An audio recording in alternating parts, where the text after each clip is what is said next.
And I wanted to play with some other toys in the chest. Like, why can't I be on Good Morning America to talk sports? Yeah. Why can't I do some shows from down in New York City? Why can't I also do more baseball games? Why can't I do that sort of thing, with my time? Why can't I play in more of the toy chest?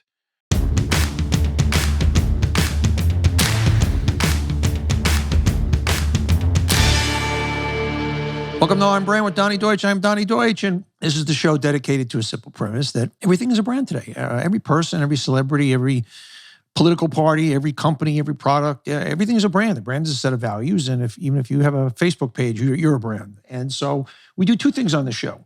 First, we interview somebody about their own personal brand, and today we have the great Rich Eisen. Rich is one of the top sports journalists in the country. He's the face of the NFL Network, former ESPN host, podcast host, one of the sharpest, funniest, most interesting guys around. It's great to have him, obviously, Super Bowl week. So we're going to talk to him. And first, we do something called Brands of the Week. In our Brands of the Week, we kind of go over the brands that are kind of shaping the zeitgeist, the brands that are up, the ones that are down, and who's going where and who's getting to who. And let's get right into our Brands of the Week. First up, Winter Olympics, brand down. It is just, you couldn't have had a more perfect poor storm for the Olympics. In China, obviously with a lot of the human rights things going on in China, 70% of respondents disapprove of allowing China to even host the Olympics in Beijing. It's really dampened the interest. Also, they were very close to the Summer Olympics in Tokyo because they had been delayed. There's no interest.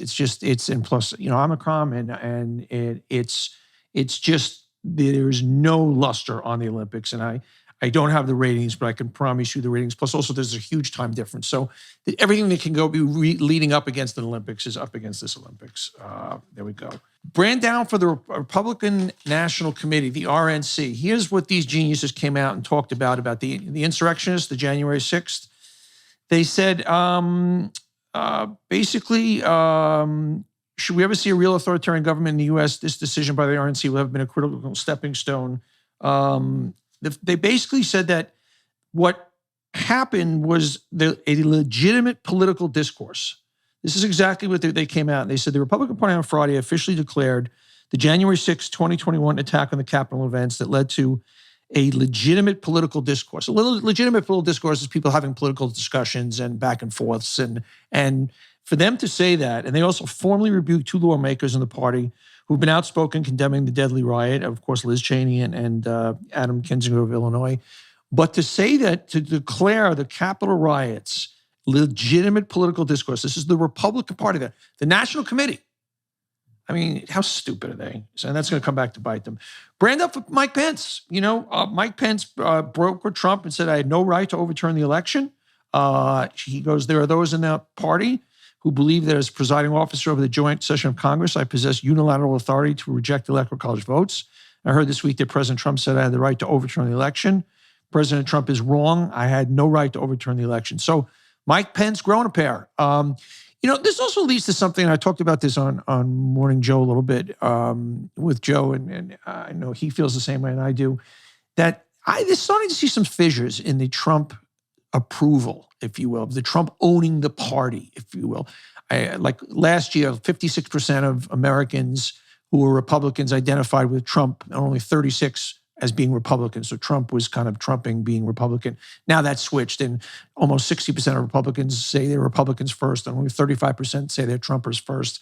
And Mike Pence coming out and more like it, you get a sense, yes, he's still in control of the party, but the grip does not seem to be as locked in.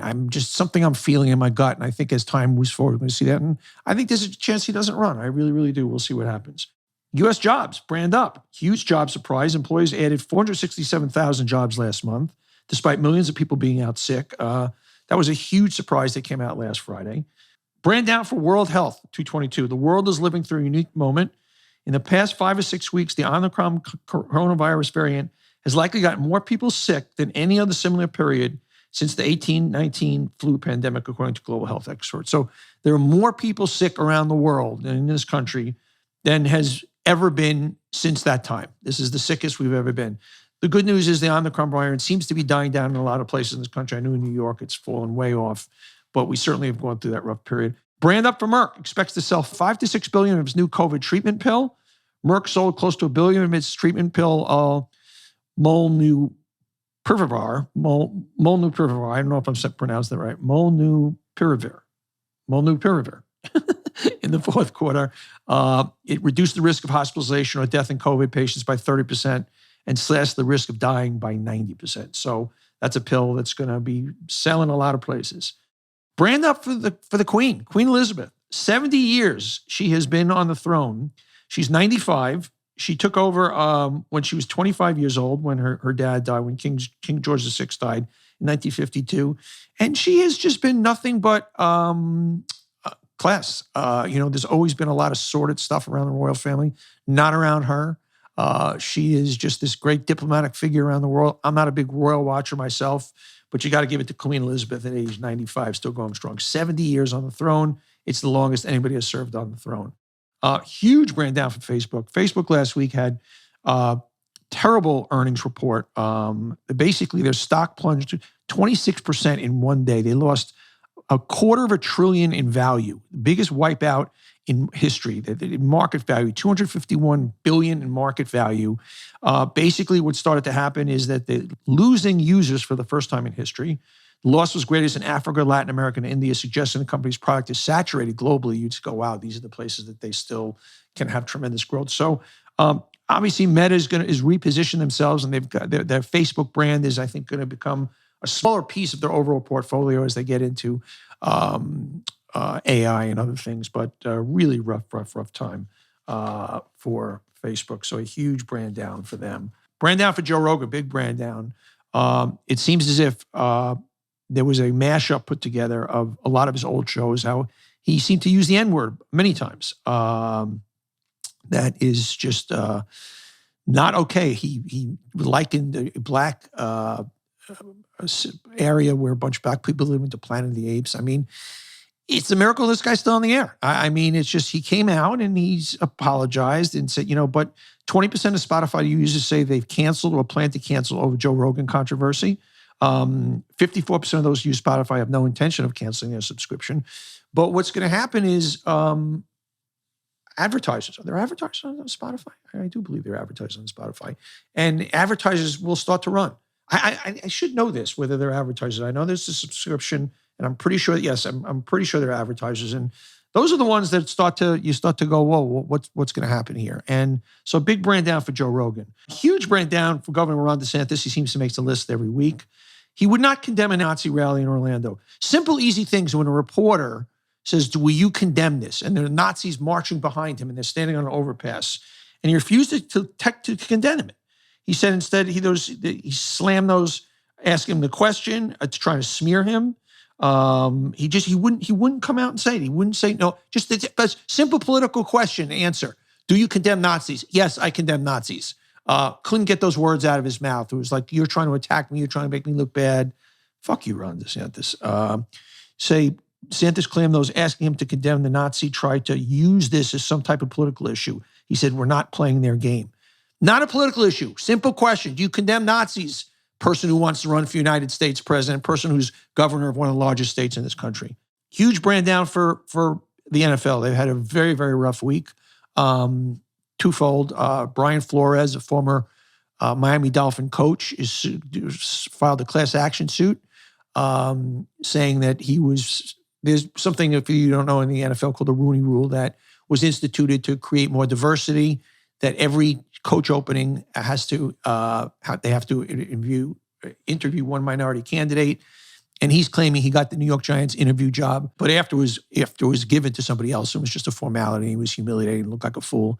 There was also one other sensational accusation in there that Steve Ross, the owner of the Dolphins, his former coach, offered to pay him $100,000 to tank games so they would get better draft picks, which if that's the case, I think he's got to lose the team.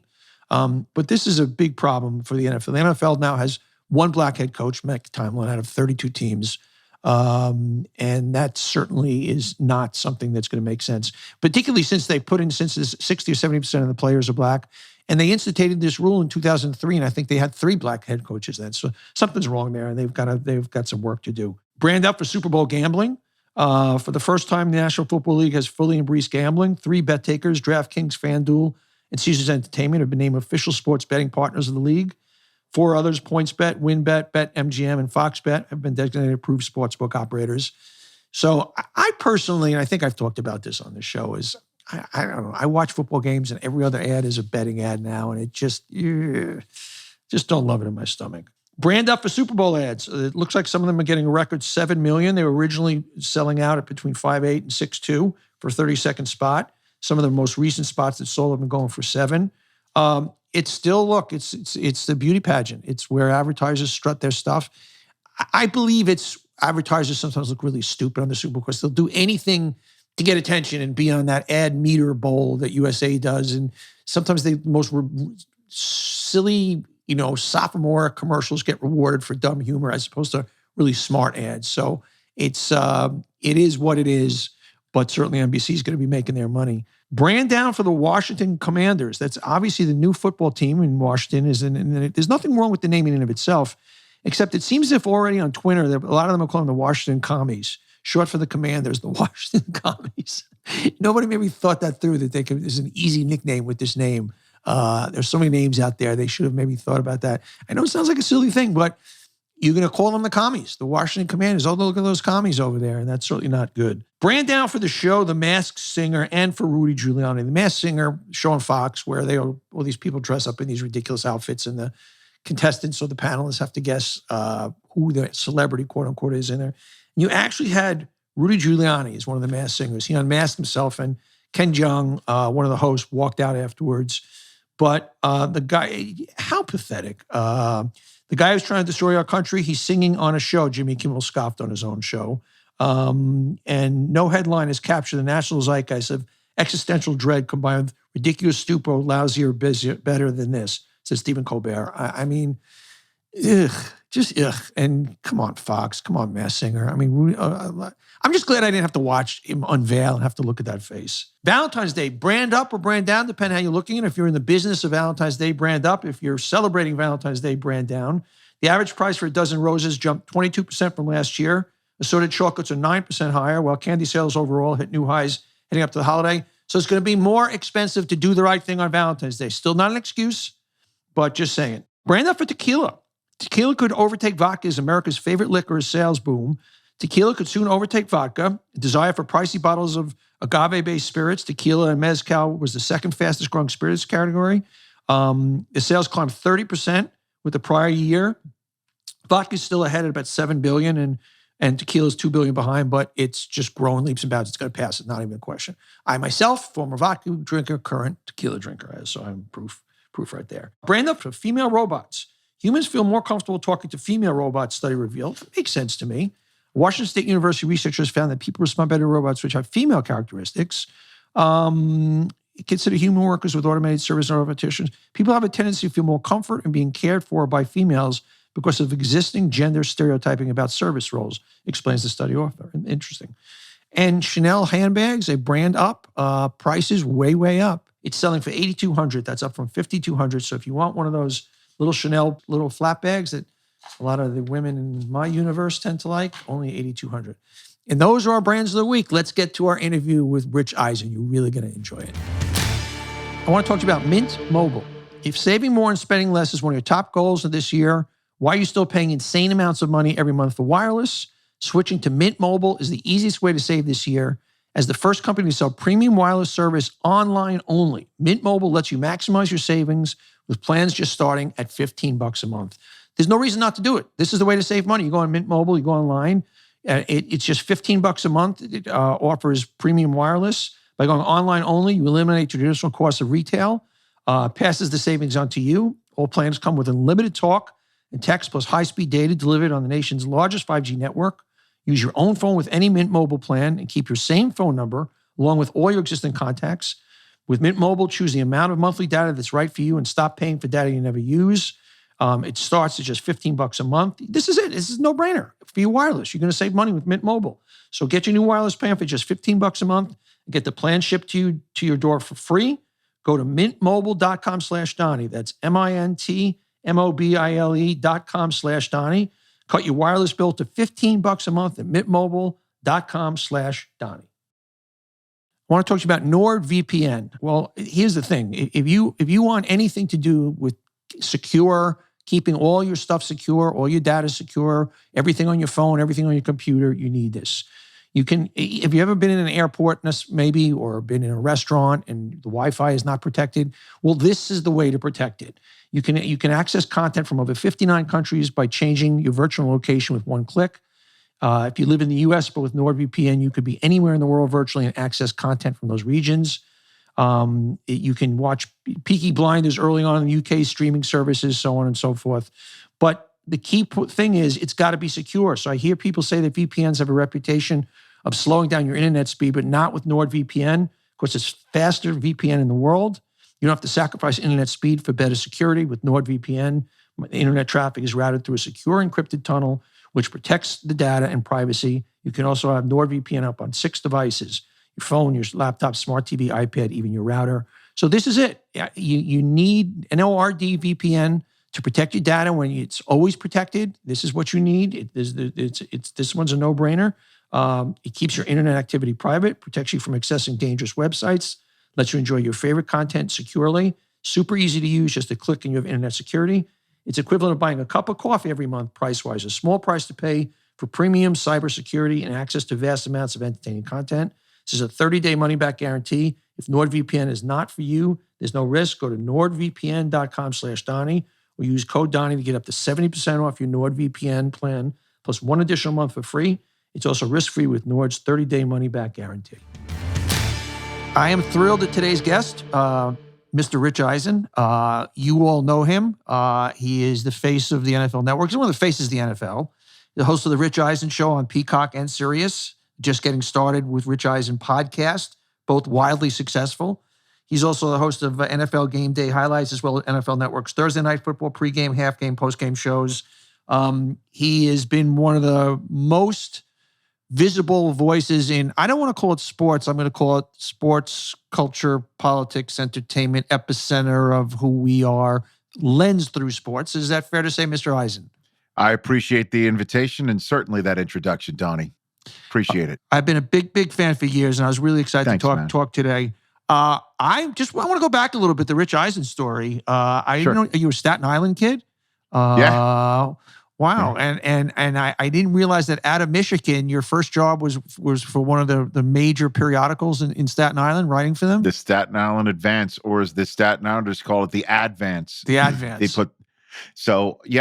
I'm born in Brooklyn. My parents were New York City public school educators, so they moved to Staten Island when the Verrazano Bridge connected Brooklyn to Staten Island. They were one of the many New York City employees that hopped across the bridge. And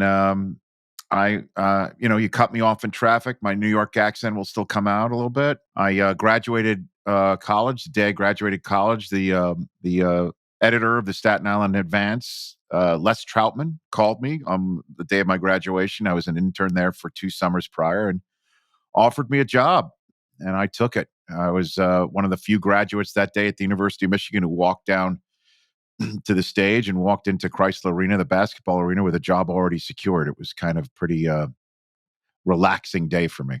And speaking of college, you kind of formed your essence with the combination of doing some really bad stand-up every few weeks and writing for the paper, and said, you know what, I kind of somehow think I can bring these worlds together somehow and make a couple of bucks. Well, Donny, I would push back a little bit as I thought the brand of comedy was actually good. Occasionally lowbrow is the way I would describe it. Okay. But, that was back in the late 80s when they were making Tom Hanks' Sally Field movies about stand-up comedy, because it was so hugely popular. People were waiting around the corner to laugh in comedy clubs. And I was part of the craze and I loved it, to the point where, I miss live audience feedback. I know it's not the job of my studio cohorts to laugh at my material. But if I don't get immediate feedback from anybody in the studio, I feel like something's fallen flat. Yeah. I love it. I loved it. And nothing's been tougher in my entire life than doing stand-up That's what comedy, everybody says. period. Everybody says the same thing. I did it one night. There was for a charity, a bunch of CEOs. We had to do stand-up, and I bombed. I mean, and you really feel alone up there when you're up there and you're just saying shit and people are just not responding. I mean, it's no man's land. It really is. That no question about it. And my big showstopper was reading the Penthouse Forum letters in Howard Cosell's voice, yes. Donnie. Any chance we get a little throwback to that, right? I know you don't have any Penthouse letters in front of you. We'll have to make them up. It always started with, "I never thought this could happen to me." Like that's how it always started. A bus full of cheerleaders gets stranded by the side of the road. I never thought this could happen to me. I love it. I love it. I love it. Yeah. And then somehow miraculously you get a job. You're writing you're in Staten Island. You're writing there. And you in Redding, do I have this right? In Redding, California? Was there something in between? There was actually a stop in between at the Northwestern School of Journalism. Okay, Medill, right? Okay, Medill School of Journalism, because I had 3 years as a staff writer at the Staten Island Advance, and I was just not cut out for hard news. Just wasn't. Always wanted to be sports.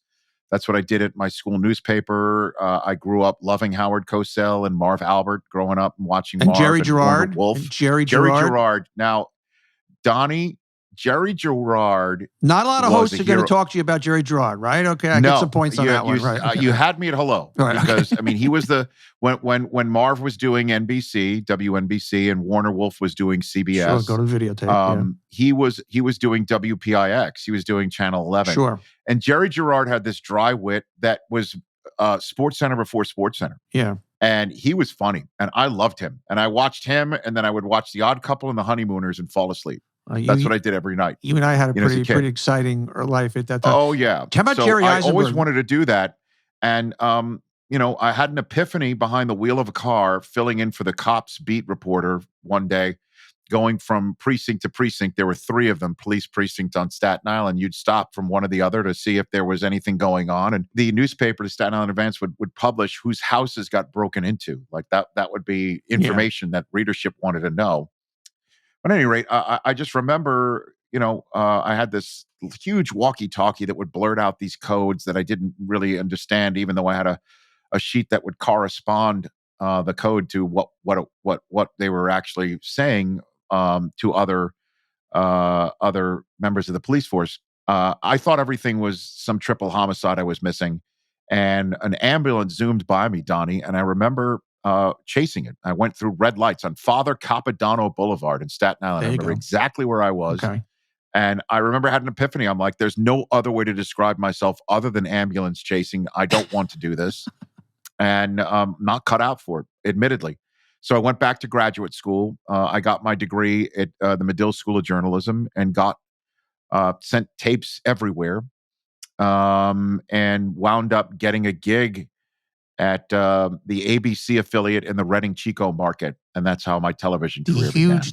I believe there's New York, there's LA, San Francisco, Philly, and the Chico market. I think do I have that right? Sir. Okay. Yes, there was a young Aaron Rodgers, I think, going through middle school at the time in Chico, California. Wow. But it really was, if you remember the TV show Northern Exposure, like the Jewish doctor in the forest in the mountain community, that's really what it was.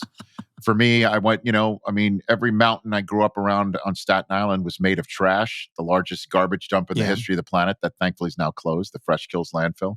I panned for gold. I went fly fishing. I climbed mountains. I mean, I did it all there, but I it was amazing. You got to do shtick. Did a lot of shtick out there, interviewing bulls. I did. That's kind of where you formed your kind of comedy chops, for lack of a better thing. Well, honestly, Donnie, I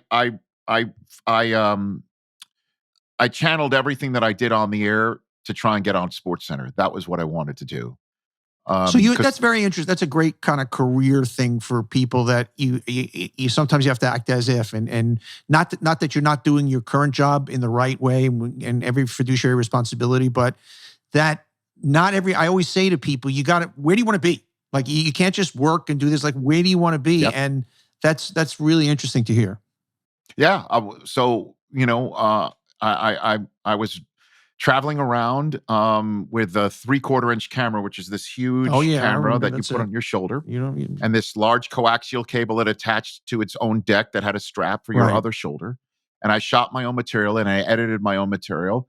But my material on the air was treating local high school basketball, volleyball, what have you, as if it was Sports Center. Yeah. So I did the highlights like I would do it if I was sitting on the ESPN Sports Center set. It's just a different, if you will, level of sports. Yeah.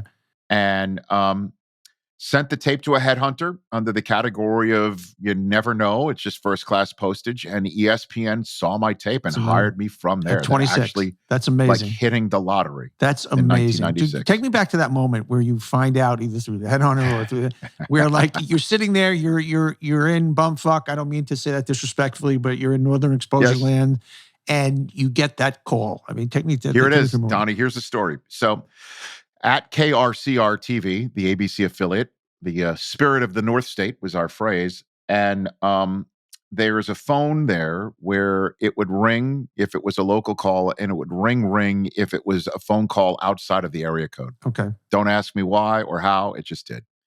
So whenever my parents would call me, they lived in New Jersey. Because again, like all New York City public school educators, they had the Central New Jersey or South Florida retirement plan, and they chose Central New Jersey. Okay. And so they would call me and it would go ring. My brother would call me the ring. Everyone else would just be this ring. So the ring happens, and I thought it would be my parents. Instead, it was an agent from the William Morris talent agency named Henry Reich. Sure, I know Henry. I know Henry well. Sure, of course. I bet you do. Yeah. So it was Henry, and I'd never a young Henry. Okay. This is 1995. Sure. Yeah. Okay. So Henry Reich says, "I hear you're one of the hottest up and coming sportscasters in America. Can I get your reel?" And I was thinking in the back of my head, you've got to be shitting me. Right. Like, really? Yeah. Sure. Done. Give me your address. I'll send it to you, and then we'll talk. So I did that. And I remember I called my brother. And I told him, he's older by 2 years. And I called him. I'm like, you'll never guess what just happened. I mean, my phone rings, and I told him the story. He's like, that's amazing.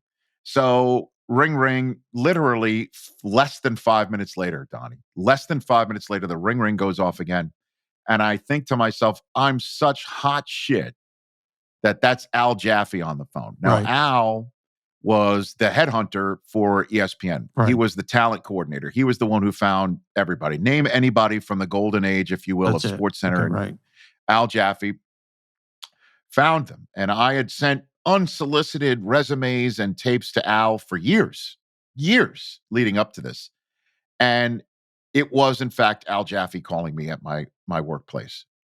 And I nearly carpet F-bombed him because I thought it was a brother of mine calling my high school buddy, say, Rich will buy this, say you're Al Jaffe. Right. And pull his leg. But it really was ESPN calling me that day. And I will never forget it.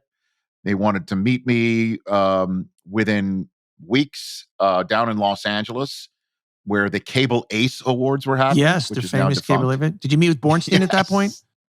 I had not. I'd never met Steve yet, but God bless that man. I love him. So no, I had not met anybody. I mean, again, I'm 25 years old. Fresh out of graduate school after a year, 3 years removed from college prior to that. I mean, so I went through the interview process, and I flew across the country, and I auditioned in middle of January of 96. And my first day on the job was Valentine's Day, 1996. I was hired by ESPN. Wow. And the rest is history. I will never forget it. It was one of the most amazing feelings of all time.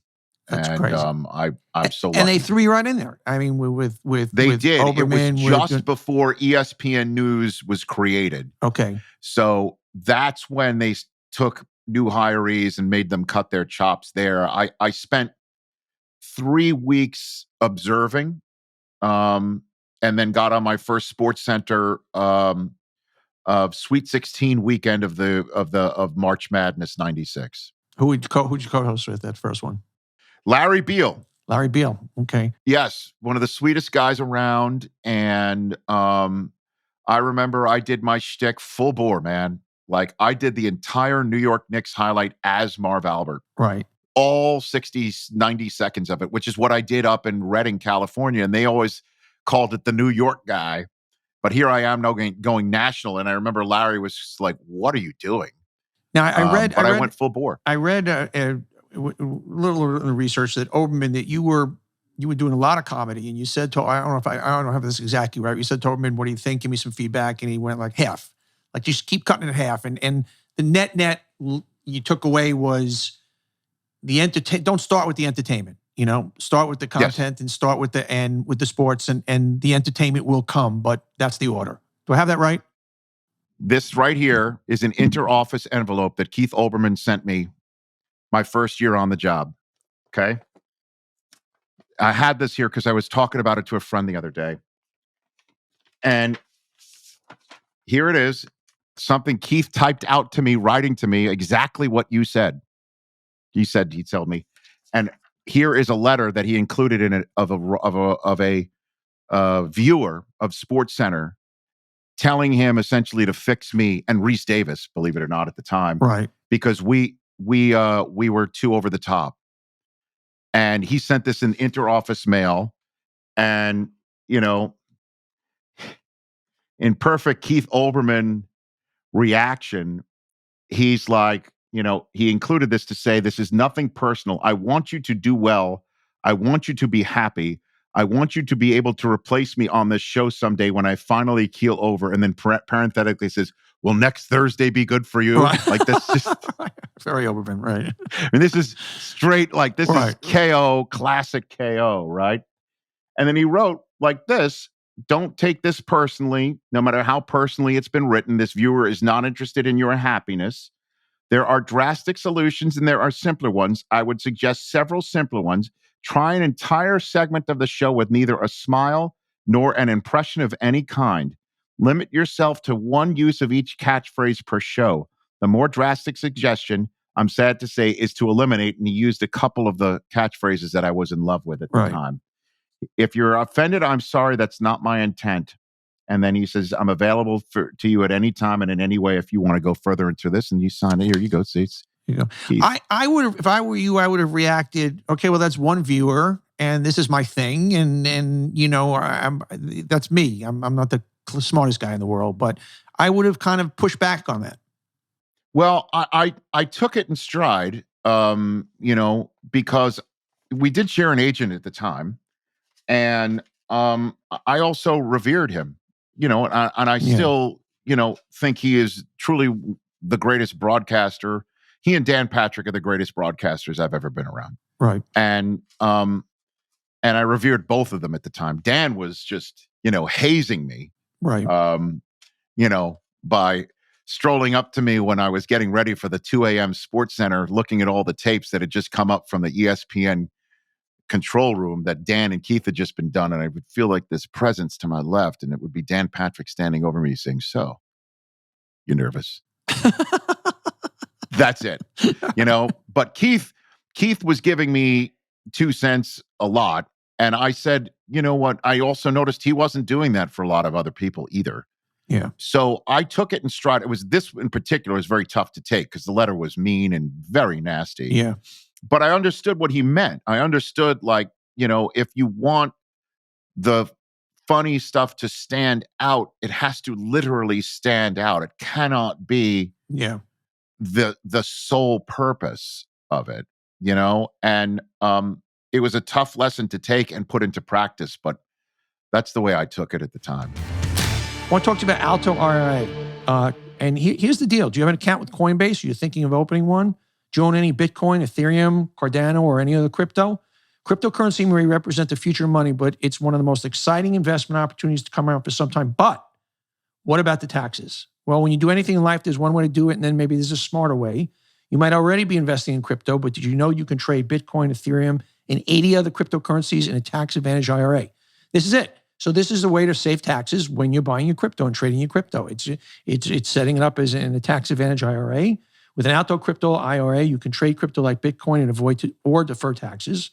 Get into investing in crypto and do it in tax advantage way. Trade all you want without the tax headaches. Create an account in just a few minutes. Invest with as little as $10. No setup charges. Secure trading 24/7 through Alto's integration with Coinbase. 80 plus coins available, including Bitcoin, Ethereum, and Cardano. And I'm telling you, it's industry-leading security and advanced encryption standard for wallets and private keys. Multiple ways to fund your account. Make a cash contribution, transfer cash from an existing IRA, or roll over an old 401k. So ready to take investments to the next level? Diversify like the pros and trade without tax headaches. Open an Alto crypto IRA with as little as $10. Just go to Alto IRA, that's ALTO IRA.com/brand. That's AltoIRA.com/brand. Start investing in crypto today. Go to AltoIRA.com/brand. If you're going to do crypto, this is the way to do it and save taxes.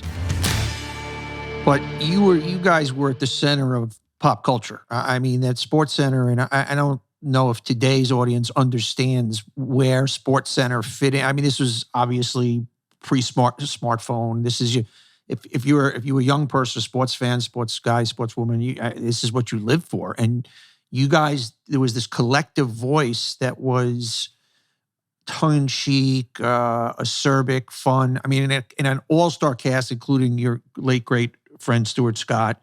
Yes. To the point in the ad business where I came from, the most prestigious thing you could get to do was a Sports Center spot, 30-second spot. That was the creme, even more than a Nike commercial. And Wieden and Kennedy was the agency that got to do most of them. But and it was probably some of those brilliant advertising ever done in any category. I don't remember specifically a Rich Eisen Sports Center spot. Take me through one. Sure. Okay. So my first week on the job there, I got thrown into one. The first Sports Center spot I was in was fresh off of, because again, I got there in February of '96. It was fresh off of the Olympics where Kerry Strug, as we all remember, had a remarkable moment despite being hurt. And Bella Caroli carried her off, remember? Yeah, of course, yeah. So she was there, and one Sports Center anchor after another carried her and passed her to one. Right. Okay. And then the gag at the end was, I believe it was Carl Ravitch who was last passed her to the Michigan State mascot. That was that was the gag. That was my first one I was in. The one that I was in that I think stands the test of time is the Corner Man, which is called Corner Man, where Lou Duva came running in during a commercial break and treated me as if I was a fighter, and I just do the spot was me on camera saying, and we'll be right back after these messages. Ding. And then the film behind the scenes, the camera comes zooming in and Lou Duva starts sponging me down. And I'm like, the prompter's moving too fast. I can't keep up. Right. And I'm like, my throat's killing me. He's like, give him some tea. And I, drank the tea as an ad lib of me extending my pinky. Right. And I'd spit it into a bucket. The best part, my favorite part about that commercial, and then we would cut back to me on camera, all fully blow dried and everything, as if that's the way a commercial break goes down on Sports Center. Yeah. Hilarious, brilliant spot. Yeah. Two things about it. One is Lou Duva wore a blue silk for Cornerman's blue silk that said Kid Eisen on the back. That is, and has been, on the back of my office chair ever since, including currently at my Rich Eisen Show office in El Segundo. It's one of my favorite keepsakes. It's totally now, faded. Right. But it's I still have it. And secondly, when you see the spot, they're bleeping him out. Now, Donnie, clearly, I don't need to tell you, and probably most of your audience, that in a 30-second spot, you don't need the bleeps. Like, you could just, not have him curse. Except for the fact that Lou Duva could not when told. Just could not do it. Right. Could not give Wieden and Kennedy 3 consecutive seconds of clean video. Couldn't do it. It's amazing. Could not do it. They're like, Lou, you can't say fuck. You can't say shit that you can't. But the spot was better with the bleeps in it. I mean, it ended up being fortuitous. After a while, they huddled up and they said, let's just let him go. Yeah, and then they bleeped him out. That's and great. It's better. That's amazing. He could not do it. That's amazing. So you're there the glory years, I think 6, 7 years till 2003. And then you make a balls move. There's something called the NFL Network coming out. It's not out yet. And you kind of, because by the way, being in, as you've talked about, being at ESPN was being in the cathedral. I mean, and being in Sports Center, and you were one of the core guys there. And that was a balls move to jump. And obviously it was a brilliant move in hindsight, but to become kind of the first hire at NFL Network and the face, and take me through that decision. Sure. Well, I guess the way to start it is necessity is the mother of invention. You mentioned smartphones earlier, and SportsCenter changed with the invention of phones. Yeah. And not to date it, internet, the bottom line ticker. Yeah. So when I started out in SportsCenter, and for the first 2 years, 3 years of SportsCenter, it really was the place for you to A, see what had happened that you missed. Yeah.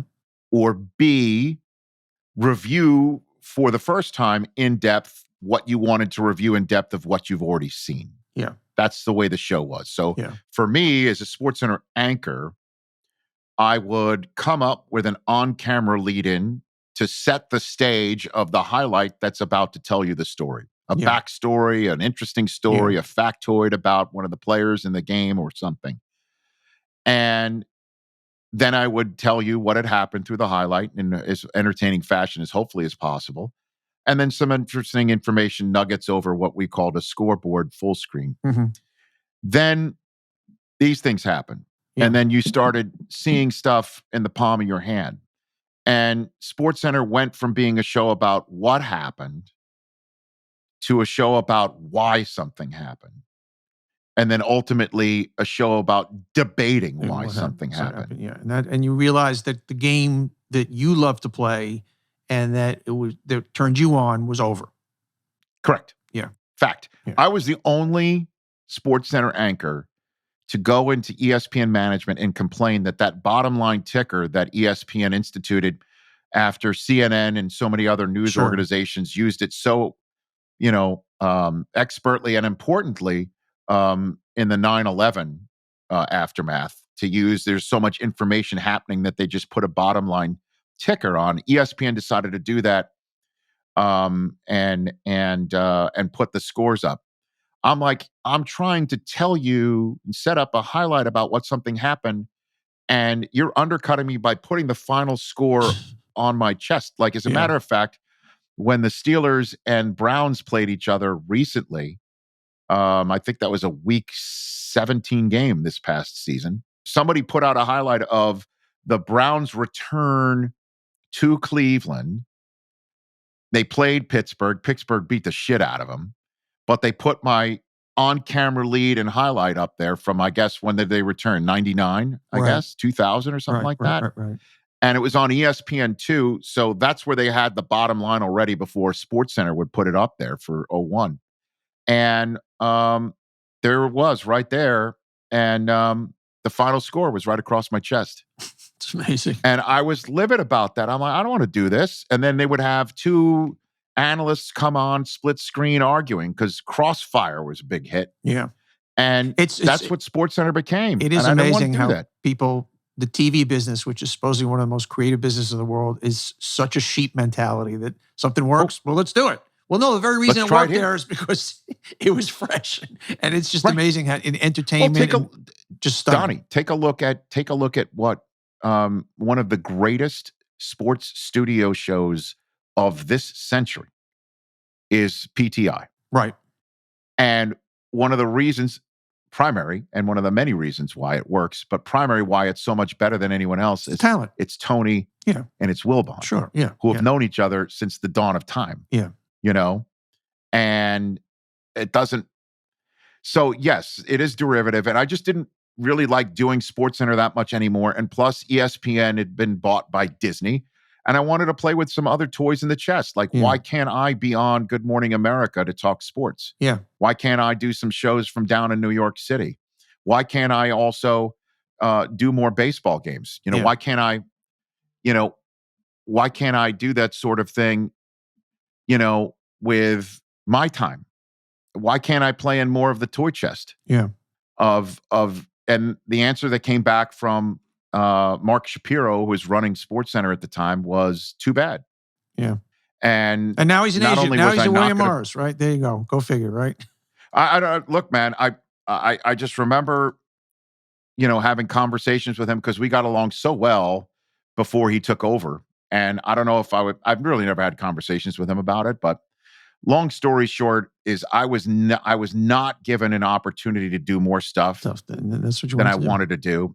I was only supposed to do more sports centers. Yeah. I didn't really want to live in central Connecticut anymore. I was just getting married. Bristol is not the hub of cultural Right. excitement. That's not what I wanted to do. I didn't want to leave Sports Center entirely. I mean, like, my gosh, there's so many, look at what Chris Fowler's become off of the Sports Center set, Sure. and what folks like Robin Roberts has Sure. done off the Sports Center set, and Forget that she was Tirico now on NBC. I could go down the list. Dan Patrick, goes on so and on and so forth. Keith. Like, I wanted to show off what I could do, and I wasn't given that opportunity. And Steve Bornstein, who you mentioned before, the former president of ESPN, was at the NFL Network. And I joke with Steve, although it's not really a joke, that he's so smart and so brilliant in the business, he hired me twice. There you go. And the idea was, okay, we're going to start something in Los Angeles that involves the entertainment industry and the sports industry together for the NFL. And you could be the tip of the spear, and you're the first guy, and you could start something new, and you could start a new life in Los Angeles. Sign me up. That's why I said necessity. That's my long-winded answer of necessity being the mother of invention. Well, it was a brilliant move. And I want to shift a little bit to just talking about some topical stuff. Sure. The top half of the show is something I do, brand up, brand down, and which brands are kind of on the roll. And last week I did the NFL because I was looking at some numbers, and what a staggering year for the NFL. I think ratings were up 10, 12, 13% or 16%, some numbers, because nothing in TV is up. You had, of course, the highest rated game, that Cowboy Raider game in 30 years. Why do you think all of a sudden it just got hotter than, obviously the NFL is the NFL, but something kicked in this year in particular? I don't know if it's just this year, Donnie. I mean, like I said, ever since I've been part of the NFL all year long, starting in 2003 at the NFL Network, I've seen a rise, an incremental rise. I mean, we at the NFL Network were born to make sure that the league was talked about all year round. Mission accomplished. Mm-hmm. I mean, I remember one of my last sports centers in May of 2003, or early March of 2003. And I left in May 2003. So it's probably either March or April. Somebody came up with an idea of, let's talk about the top cornerbacks available in this year's free agent market or draft. And they were laughed out of the room. They're like, nobody's talking about the NFL right now. The draft is in 3 weeks. It's opening day. It's the Masters, blah, blah, blah. Now ESPN has multiple live NFL shows every day. Yeah. And so we made a TV show out of the combine. We made a TV show out of the schedule release. We made a TV show out of organized team activities. I mean, every possible ounce and piece of real estate of the NFL that could be eventized or turned into a television show or produced, the NFL Network has done. And I think that's raised a ton of boats. And I'm not just tooting our own horn. It's a fact. In hindsight, it's so, the simple premise in marketing is you find an audience that's passionate about a product. And here you had the most passionate audience for a product, certainly an entertainment product that can possibly be. And they have to just shut down after 20 weeks. I mean, it defies logic. So in hindsight, so obvious, but obviously everything is in hindsight. Yeah, and I remember going on Jimmy Kimmel's show to help promote the launch of NFL Network in 2003, and he goes, "What the hell are you going to do? You'll be back on." He joked, "You'll be back on ESPN in 6 months. What are you going to do once the season's over?" March, yeah. So there's that, but also there is the casual fan, and then there's the gambling fan. To be very honest with you, and it combines both. With also the week-to-week nature of it is something that helps build drama every possible week. Yes. And so each week is also, I call the NFL a narrative-generating machine. Yeah. There are season-long storyline arcs. There are week-to-week storyline arcs, and they feed off of one another. Perfect example also, like the NBA, there could be a big to-do with Kyrie Irving and the Nets, and how are they going to do, without Kyrie at home, because of the vaccine, right? Mm-hmm. And so they lose a game at home. If this was the NFL, we would have had to have sit on that loss for an entire week. Yeah. In the NBA, they play the next night.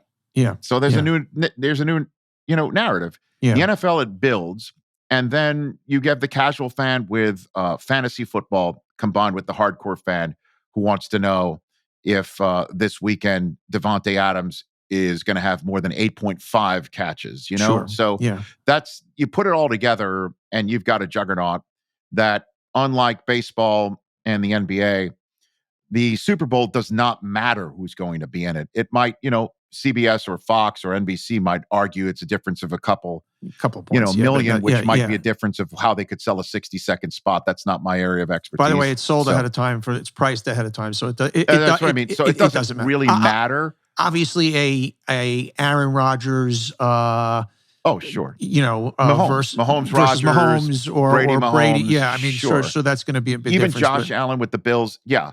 But let's just say you put a bank right now. You put in a Bengals 49ers. People are watching, and in a big way. Yes, I mean that's it. So, if the NBA Finals turns out to be Ja Morant and Memphis against Trae Young and Atlanta, two remarkably talented young players, Memphis versus Atlanta, you get someone from Disney, ESPN to talk about that one. Yeah.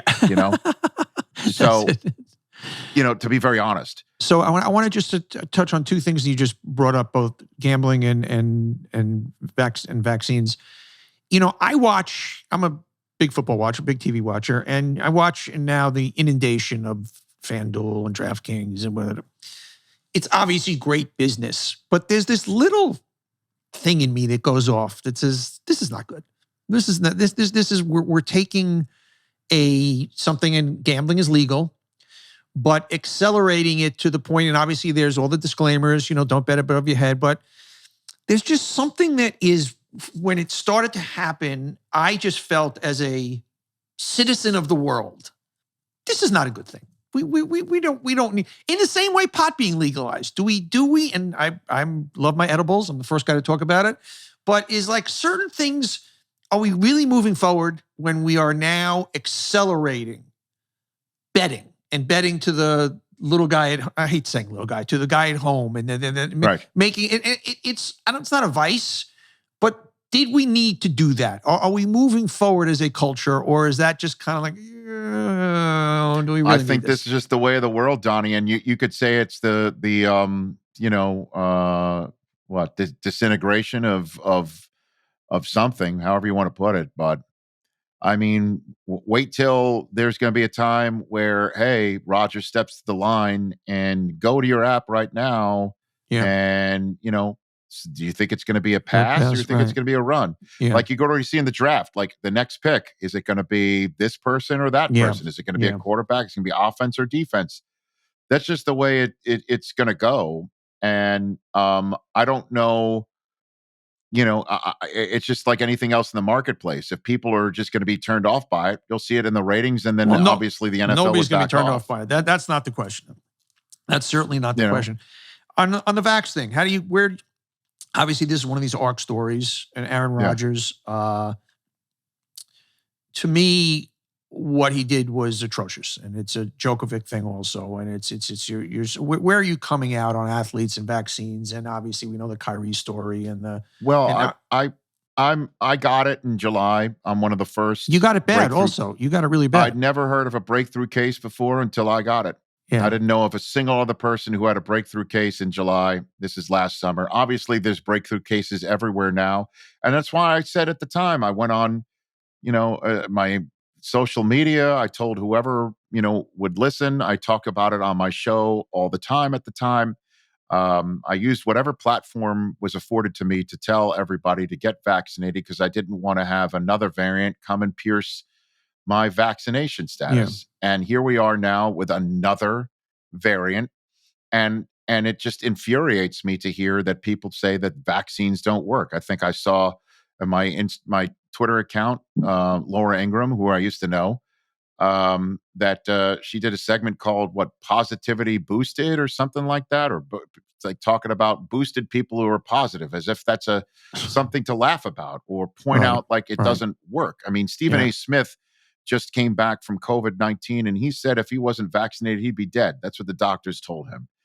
So, I mean, let's just be honest here, that this is something that works. It doesn't work to keep you from being infected. And in some cases, it unfortunately doesn't prevent you from being hospitalized. And in the very rarest of cases, it doesn't prevent you from dying. But it certainly prevents it from metastasizing or mutating. It certainly helps you be healthier. And it certainly helps my kids be healthier. Yeah. And anybody who is not vaccinated, I definitely have an issue with it.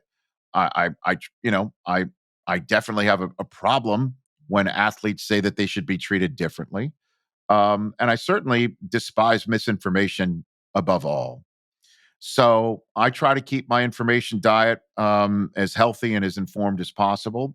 Other athletes do not. And I've mentioned all the time I have a problem with it. And, you know, uh, I wish people would all take it.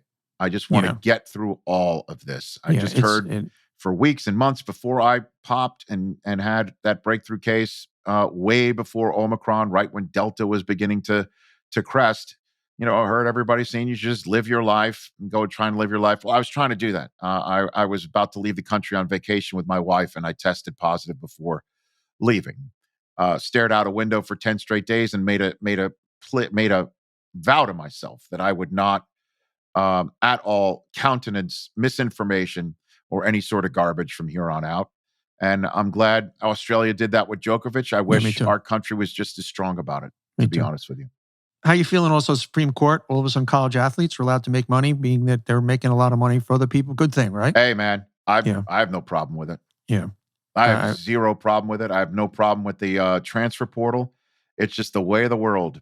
Why should a coach be able to say adios? This is best for me and my family. I'm leaving all the kids that I've told that we're building a program together. My contract allows me to do this, and players should be able to transfer if they see fit.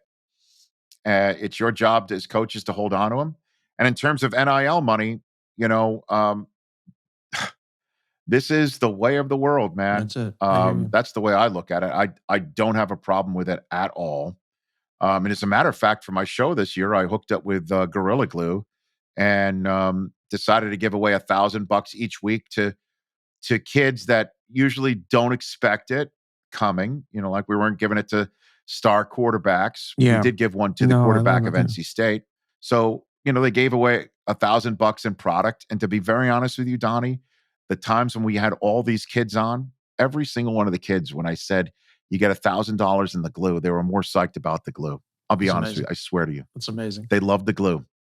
And I just loved the concept. And it was a great campaign. It worked very well with one of the sponsors of my show. And I think kids deserve it. We were talking politics off the air. We're not going to get into yours or my political view. Although I talk about mine all the time. But one thing that's interesting where politics really hit the NFL in the eye was Colin Kaepernick. Obviously, it's not super topical today. I'm curious your point of view, and obviously you have to respect Kaepernick's ability to do whatever he wants to do and whatever protest he wants to do, wherever your politics are. But I didn't disagree with owners who, if I was running a football team and I owned it, and it's an enterprise, it's a capital enterprise, I would not have wanted him on my team after, not because of his political stance, but because it would all of a sudden make my enterprise a center of political discussion, debate, and I have such a mass product, that's a losing proposition. You agree with that theory? I could see it and your theory, but and in regards to that, I was told that many times when Kaepernick was still being looked at as a possible quarterback in the league, that when asked what his plan was to discuss social justice issues, right? That he didn't really have a very meticulous plan as to when he would say it and what he would say and all of that stuff, and teams might have been scared off by it. But I don't understand, though, why that would scare anybody off as an owner if somebody who does far worse things deserves second chances. And the minute they score a touchdown, everybody cheers You're them. right. You're Why, right. why couldn't You're we right. get Kaepernick out there and he scores touchdowns and all of a sudden the cheers do all that Yeah, for him, I hear you. you I hear know? you. And then what makes it even worse, Donnie, is that his style of play at the time was has ahead now of it. Was ahead of its been curve. Yeah, it was ahead of its curve. it's Yeah, now what everybody's seeking. yeah, yeah, It's what everybody is seeking. yeah. Um so I don't know. Like you're seeing certainly in this last year with COVID, where they're going 3-4 deep on each team. Yeah. Like, and then it's just like somebody was just on the couch, like Taylor Heineke, for instance, right? Sure. For the Washington football team, Sure. they went and grabbed him off the couch. So you And go. nobody's sitting there going, why are they giving him a chance? He's just fresh off the couch. But when it's Kaepernick, it's just like, Sure. he hasn't played in years. Yeah. Yeah. And it's just Yeah. like, well, it's the same thing for Heineke. And we're also talking about social justice Yeah. issues nonstop. And I think more and more people are attuned to it. And maybe it'll be easier that there's now somebody in the White House who isn't calling Kaepernick a son of a bitch. Yeah. Yeah. You know, and the rest of his cohorts I can't who argue with want to anything talk about this. anything you're saying. If you're running an enterprise, Right. that it's But isn't going it about to winning? It's not about winning. Like, what about somebody who's got, your answer 15 is gun just that charges? winning. Your answer is just winning will fix everything, and nobody's going to Well, be I mean, discussing it does politics for after people who that. have been arrested for No, things. I lost this debate. I stand corrected. No, I'm just saying it's really what your stomach is as somebody who runs a team. Yeah. You know, and then there are, I don't, like I said, after a while, whatever drumbeat that might come from certain parts of the cable television dial or the radio dial, um, if the guy's got 4 touchdowns, right? I mean, I hear you. look, I totally understand the sensitivity that people would have about it. I hated when he wore pig socks. I thought that was awful. Right. When he wore socks that had pigs on them. It's not. It's by the way. It's obviously that was reprehensible, but it's more of just that the center. Your theory is that as soon as he won, nobody's talking about anything. But the media, it is always going to say, okay, Carolina Panthers. This is the focus of every media, every interview, everything that's going on is always going to come back to that. And your team. It's not a matter of where your politics are. The team is going to become about political discussion. And I don't know. We just all assumed that. Yeah. He never really got the opportunity to show what he would do in the instance of being the starting quarterback of a team with press availabilities after every game and once a week. Yeah. With a coach who could potentially, and an owner who could be like, let's maybe channel a lot of your platform to be utilized outside of the post-game press conference and your press conference. Let's figure out other ways to use your platform through us winning as an organization. I don't know if he ever really got that shot. I hear you. And I'm not saying that people wouldn't talk about it because of the wins. I'm saying that so many people overlook other athletes' transgressions because of the wins. Why was that not afforded to Colin Kaepernick? I hear you. Hey, final thing, because I know you're so busy, and I thank you for your time. We got to talk about Run Rich Run. Raised over $1.7 million. Who would have thought a slow white Jewish guy running a 40-yard in 6 seconds would be generating that kind of money? You know what? It's just amazing, man. It's amazing. And it's just has gotten bigger and bigger every year. Started out of boredom, where I just ran a 40-yard dash. waiting to shoot something at the combine, and Terrell Davis is a Hall of Famer sitting next to me.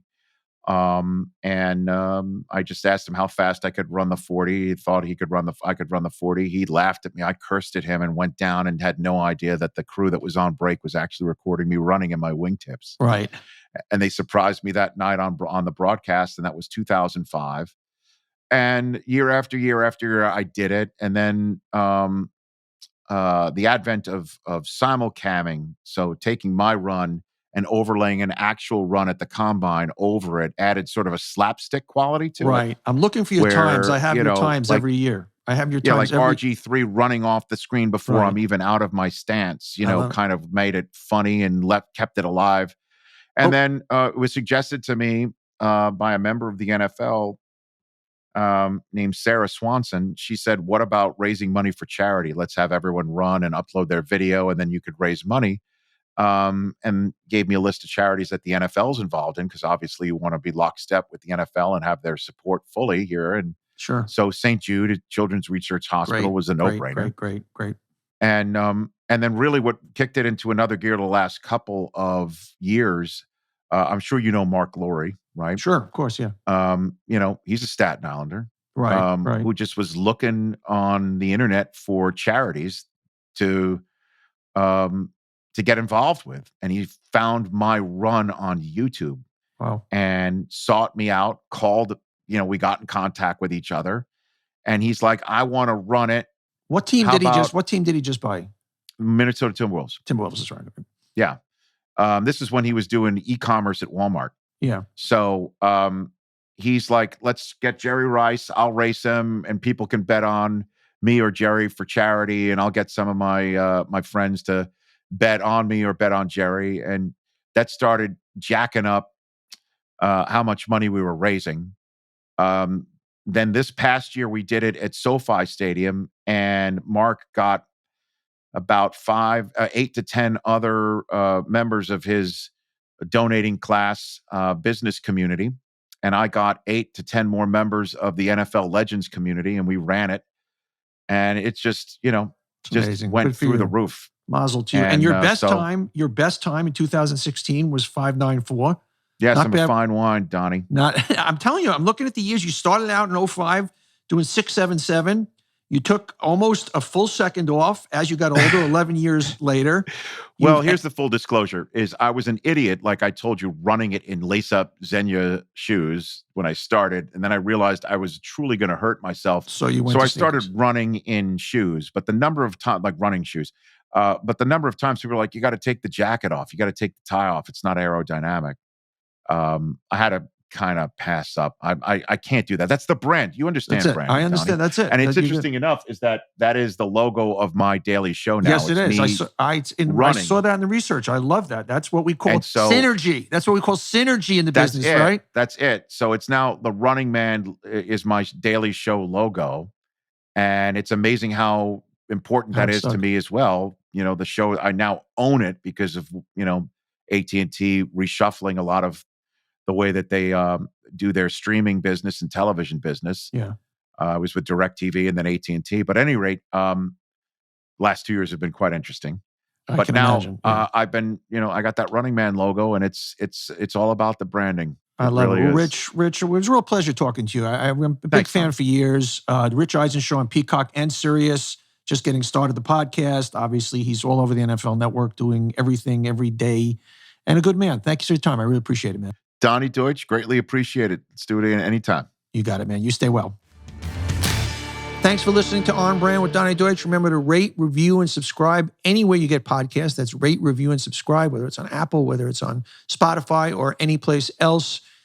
Please, we love hearing from you. And also, you can watch our videos on YouTube. And don't forget to subscribe and also comment on those videos also. So we'll see you next week. And thanks for listening to On Brand. Everybody, thanks for watching. If you like it, hit that subscribe button. And we love having you here watching On Brand. And just don't miss any future episodes. So don't forget to hit that subscribe button. We'll see you next time.